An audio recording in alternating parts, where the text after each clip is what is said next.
안녕하세요. Riding on the Korean wave. Welcome to a brand new week on the Culture Wave. I'm Kwon So-ah in Seoul. Explore with us Korea's culture from all aspects and stay up to date with K-entertainment, K-history, K-diplomacy, K-everything. And joining me today is my co-host Bella Kim. Hello, Bella. Hi, So-ah, and hello to everyone joining us today on the Culture Wave. I'm your co-host Bella, filling in for Walter today, and of course here to update you all on the latest K-entertainment news. And we're also joined by Arirang's culture correspondent, but not here in the studio. Right. So this week, we take a closer look at the bilateral relationship between Korea and France, marking its 140th anniversary next year. That's why we connect to our culture correspondent, Park Kon-woo, who joins us now from France. Kon-woo, bonjour. Where exactly are you? Bonjour, So-ah and Bella. I am currently in a small village near me, Nice, a major city in southern France. It is a historical Mediterranean city known for its coastline and its long association with many artists and writers as well. And currently I'm actually outside a place called Gite, which is a holiday home or a cottage in France, usually for visitors just like me. So during the live show, you might be hearing many roosters cockle-doodle-dooing. Oh, would love to hear that. I mean, it's probably around 6 a.m. there. That's why it's still dark outside. But Kon-woo, really, Nice is a beautiful cultural hub, right, Bella? Right. And speaking of culture, so as we're just months away from the 140th anniversary of bilateral relations, what would you say are some culture exchanges that are taking place? Yes, so Bella, there are several cultural events, especially in the art scene, that are on the way to celebrate the milestone. In France, one standout is an art exhibition called Culture de Gohe, taking place at the Korean Cultural Center in Paris, showcasing many pieces by Korean artists including Kim Chang-yeol and Park So-bo, renowned figures in Korean contemporary art. The exhibition is hosted through a collaboration among several art organizations from both countries, including the National Museum of Modern and Contemporary Art Korea and Foundation Fiminco. Already more than 5,000 guests have visited the exhibition so far, and the number is expected to grow as it runs through next August. And next year, another big standout at one of France's largest cultural festivals, the Festival d'Avignon. Korean has been selected as the official guest language, the first time any Asian language has received this honor. And this designation carries great significance as it will put the spotlight on Korean culture through the official invitation of Korean theater, dance, and even performance works. And other than these, many more events are lined up next year to mark the milestone. And it's not just France. In Seoul, a special exhibition is underway at the Seoul Arts Center, featuring artworks by Paul Cézanne and Auguste Renoir from the Musée d'Orsay and Musée de l'Orangerie until late January. It's actually the first time these works have been displayed in Korea, and to ensure their safety, the paintings were even flown in on 4 separate aircraft, showing just how valuable this collaboration is. And an expert I spoke to highlighted the significance of the occasion. I think for the museum, it's very important to show what they have. They need to bring their art to the world much more than they used to do. Because museum is you have to go there to see a museum. There is a strong centralization of art in a museum where kind of cemetery, like very dead. And so to bring piece of art outside in the world is to make them reborn. But it's not just these events that are strengthening the bond between the two countries, as there are more to come. An official at an art gallery based in Paris that I met has hinted at what some of the upcoming collaborations are.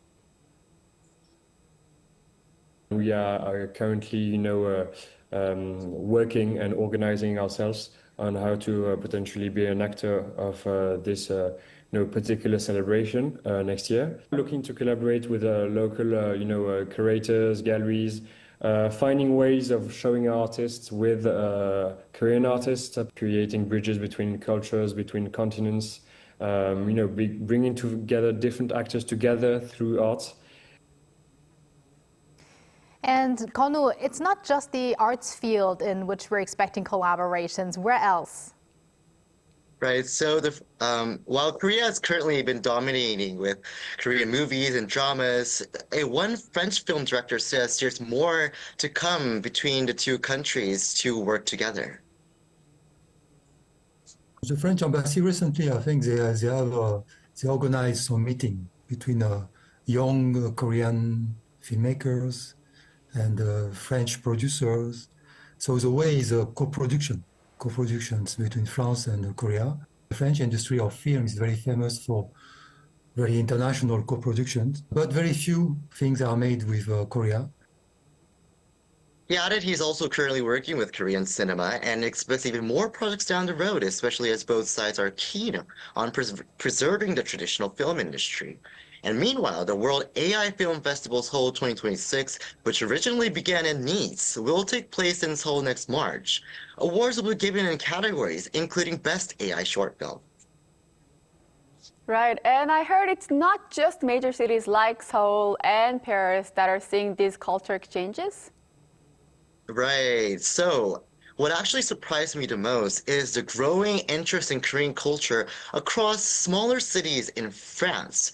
Thanks to K-content, more people are learning Korean than ever before. Korean language schools have opened across cities big and small, including a city called Dijon, a city of just 150,000 people. 안녕하세요. 저는 구스입니다. 저는 10살이에요. I already tried Korean food and I love it. But I want to experience Korean university. 27 years ago, when I first came, nobody really knew about Korea. Now, when we have a Korean food week here, it's one of the most popular events in this city.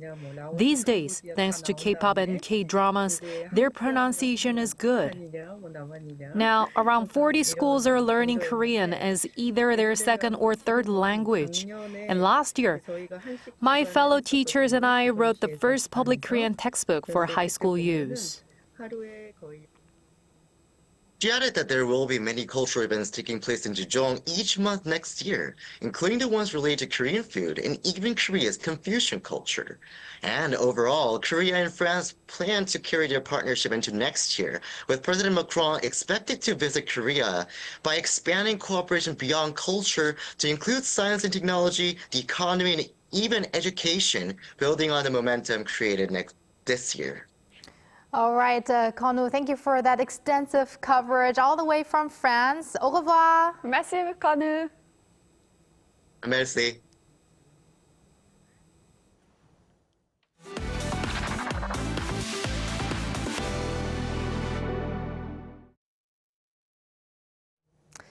Time now for some K-entertainment news with Bella Kim. Bella, you reported on the NewJeans, ADOR. I'm not going to call it a conflict anymore, a lawsuit and also related issues last week. And all legal matters between the two sides now seem to be over. That is correct. The first instant ruling has been finalized as all members of NewJeans have given up their appeals in the lawsuit they filed against ADOR. Members of NewJeans did not submit their appeal documents to the court by midnight of November 14th. Which was actually the deadline for appeals. As a result, the first instant ruling that the exclusive contracts between NewJeans and ADOR are valid has been finalized. Previously, NewJeans members have expressed their intention to return to ADOR, and the agency is currently coordinating individual meetings with the members to ensure smooth discussions. Well, the fans must be excited to now hear from their comeback stories and no lawsuit stories anymore. And Bella, our next story is also on a girl group which performed on a big stage. aespa captivated local viewers by appearing on the U.S. program Amazon Music Live. The group appeared on the program broadcast live from Los Angeles on November 13th local time, delivering distinct music and powerful performances that showcase their global presence. Amazon Music Live is Amazon Music's annual live concert series that began in 2022 and has hosted world-renowned musicians like Snoop Dogg, Ed Sheeran, and Green Day. aespa performed a total of 10 songs on the program, including global mega hits like Next Level, Supernova, and Whiplash. Meanwhile, the group are currently on their third world tour, 2025 aespa Live Tour Sync Access Line. So proud to see them thrive abroad. Right. And finally, we're going to talk about a film that you've mentioned on the show before, Bella. Yes. A Korean-Japanese director Lee Sang-il's latest film, Gokuho, has surpassed 10 million viewers within just 102 days of its release. This is a remarkable record as he is the first Korean to direct Japanese film that surpassed 10 million admissions. The film is also the second live-action Japanese film in history to reach 10 million viewers and currently holds the second highest box office record for live-action films. Gokuho, based on the novel of the same name, depicts the lifelong rivalry between two men striving to reach the pinnacle of their art. And director Lee actually held a press conference last week for the Korean release where he explained the inspiration behind creating a film about onnagacha, male kabuki actors who play female roles. He said that after filming The Devil's Path, he became interested in the real-life onnagacha and actors and wanted to make a film featuring them. Gokuho will premiere in Korea November 19th. Such an impressive record by director Lee, and I'll try to catch it in the theaters. Thank you very much, Bella, for those updates. Stick around. Will do. And now let's go over to our AI anchor, Arirang, for more on the culture front. Arirang? Hello and welcome to your AI guide to the latest cultural updates from Korea. Here's our top story. A special exhibition of the Igoni collection, featuring artworks amassed by the late Samsung Chairman Lee, opened over this past weekend at the Smithsonian's National Museum of Asian Art in Washington, D.C. It is the first time the collection is being showcased outside of Korea. Co-organized by the National Museum of Korea, the National Museum of Modern and Contemporary Art, and the Neo Museum of Art, the exhibition presents 330 works, including 7 national treasures. Highlights include Inwang Taesekdo by renowned Joseon era painter Dongseon, and Wodin Seokbo, a 15th century Korean Buddhist scripture. The National Museum of Asian Art said it is the largest exhibition of Korean art ever held at the museum, calling it a rare opportunity to experience the richness and depth of Korean art. Korea's largest gaming exhibition, G-Star, attracted more than 200,000 people after a successful 4-day run.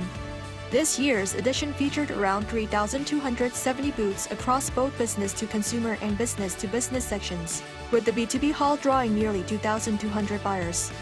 Main sponsor NCSoft unveiled 5 new titles, while Korea's top industry players, including Google Korea and Netmarble, offered a diverse range of programs garnering strong interest from game enthusiasts. The Seoul Independent Film Festival, Korea's largest showcase of independent cinema, kicks off next Thursday. This year's festival received over 1,800 submissions, which is more than 100 films compared to last year and the highest total on record. Of these, 127 films have been selected for screening. The opening film is Dear You, Unrelated, a collaborative project by directors Kim Tae-young, Son Gu-young, Lee Mi-rang, and Lee Jong-soo. They brought together 3 short films that reimagine the lost final scene of the 1955 movie, The Widow, directed by Korea's first female filmmaker, Bang Nam-ok. The festival runs through December 5th at CGV Apgujeong and CGV Cheongdam Cinecity. That's all from me. Stay tuned to the Culture Wave.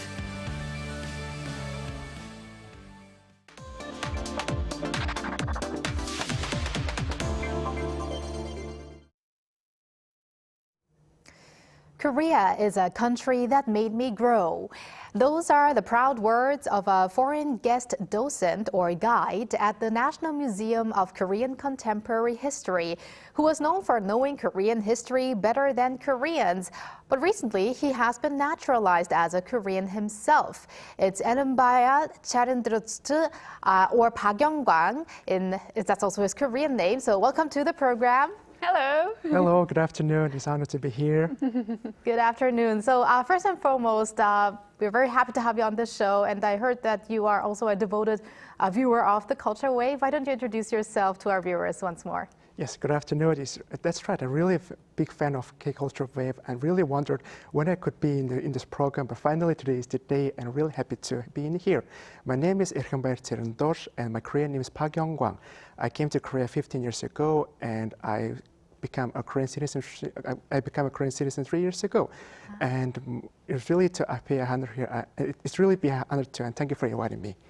We're really happy to, have you watching our show on a regular basis and now having you in the studio.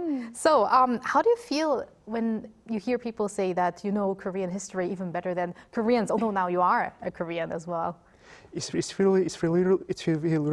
really appreciative and grateful that although I was born in Mongolia, but after coming to Korea, naturalizing with people and also be close with Korean people, that makes me more Korean. And especially I went to Korean elementary, middle school and high school, and that makes me more close to local people, and that's why I'm feeling more closer with the Korean people.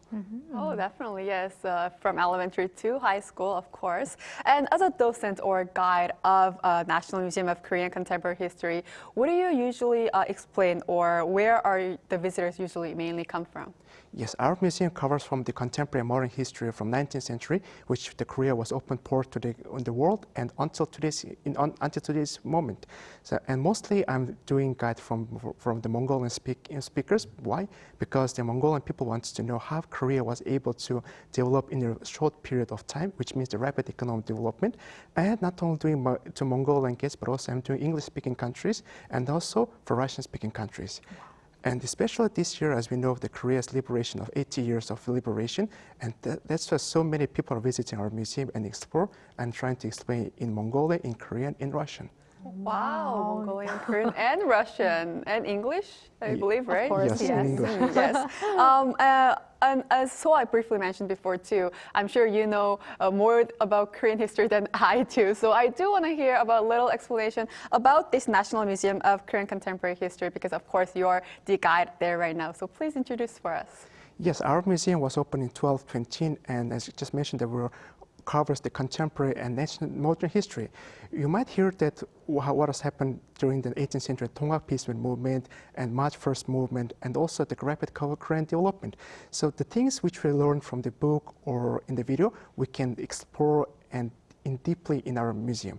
And also, not only that, but also both Koreans and international people are open to visit our museum. And then our museum has a really beautiful view in the 8th floor that we can see the round of the city and also look many things in our museum. So if you have a chance, I'd really welcome to our museum and we'll wait for you. Wow. And we're going to get a tour by you as well. Yes.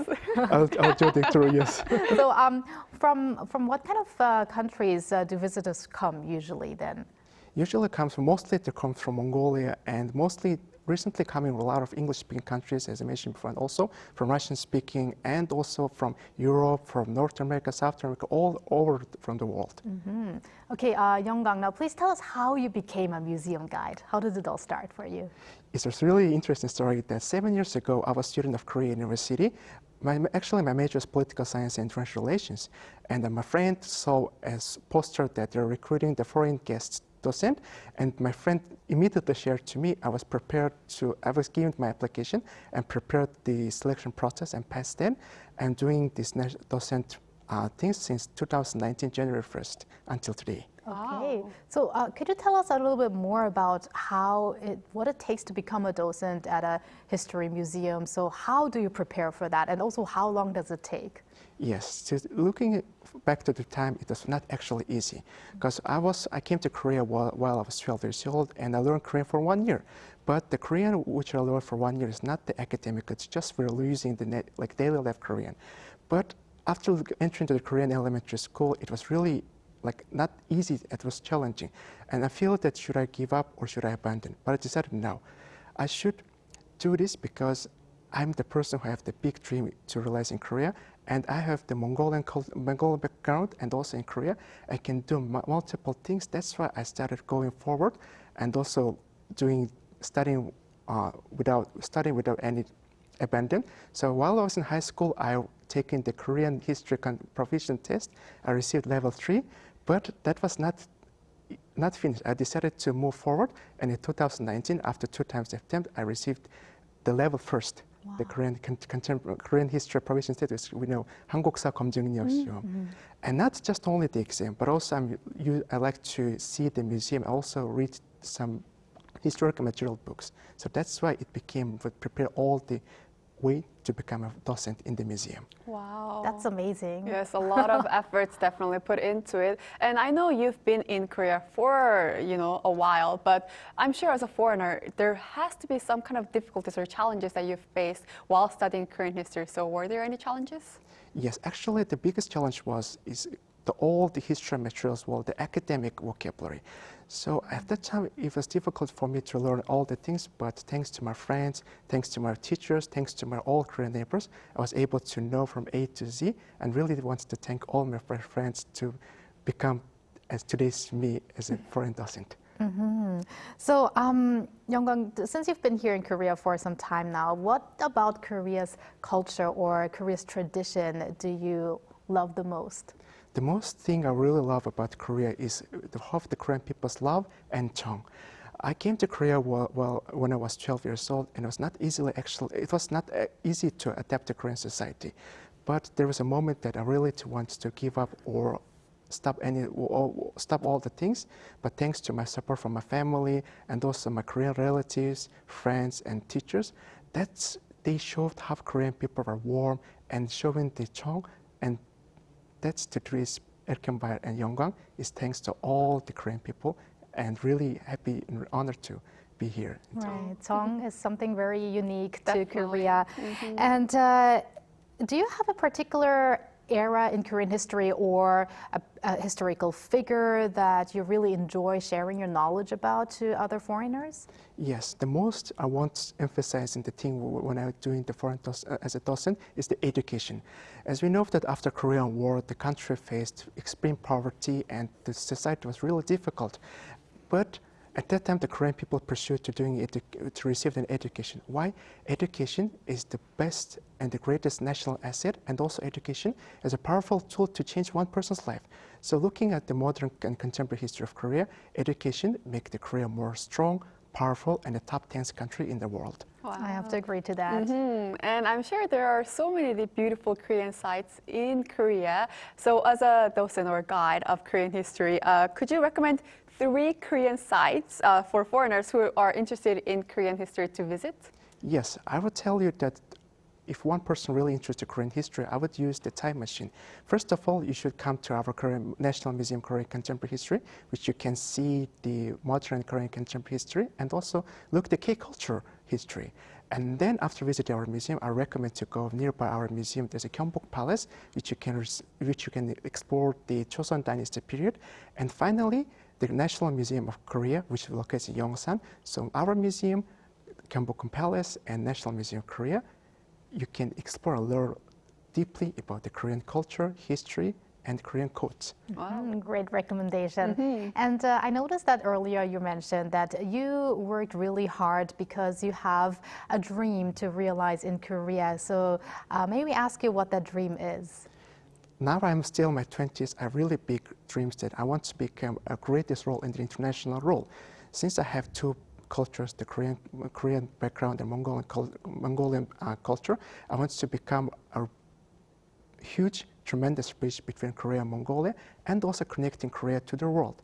And also become a really successful natural Korean state that can connect Korea and all to the world. And not only that, but also I want to be a good role model to my next generation who will become as the same with me. All right. Would you have maybe a final message that you would tell our viewers about maybe about asking them to visit your museum? You can do it in Korean as well. Let's hear a little bit about your Korean too. Yes. I really, first of all, really thank you for coming. Thank you for inviting in this program. Really honored to be in program, and I want to say if you have a chance to visit Korea, you can have a really good opportunity and really good chance to listen to Korean history and culture in English. Not only English, but also if you come to our museum, you can listen to diverse language. So I really wait to see you all in our museum, and I wish all the best to our visitors to Korea. And a short message in Korean? 네, 이 자리에 또 이렇게 초대해 주신 것에 정말 감사드리고 정말 영광이라고 생각합니다. 앞으로도 계속해서 열심히 노력하며 더욱 꾸준히 자라하며 한국과 몽골 그리고 세계를 잘 이어주는 그런 이민자 성공적인 이민자로 잘 자라겠습니다. 감사합니다. Thank you very much for sharing your story with us and also for your important role in spreading Korea's history to foreigners around the world. Thank you very much. Thank you. I'll try my best in the future. Thanks. And thank you, Bella. As always, we're going to see you back soon. Yes, I'll see you back soon. Thank you for spending the past half an hour with us on the Culture Wave. Please join us again tomorrow on Tuesday at 2 p.m. Korea time and maybe one day here in Korea.